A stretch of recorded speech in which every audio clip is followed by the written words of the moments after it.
we thought that leaders were different. We thought that leaders could deliver sort of big deals by themselves. Get them in a room, right? That was always the message. And I'm sure we've seen the same in the UN, you know, certainly climate change, right? The idea of Obama meeting with other leaders. This is all you need. What we've seen is life is more complicated than that.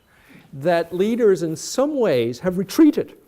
And in some ways, we were quite lucky, despite George W. Bush in 2008, to have a number of leaders that were quite economically sophisticated, looking at those are beginning to go.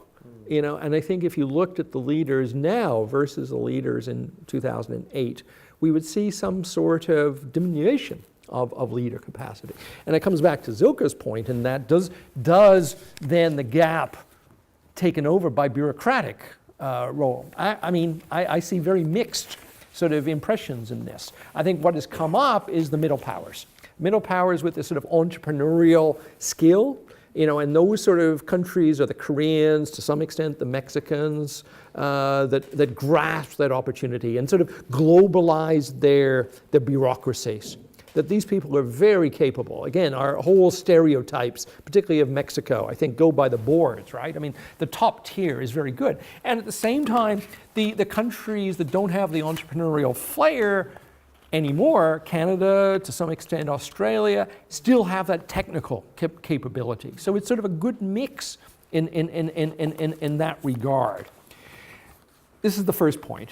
The second is still that regional component. And again, I think there's an element.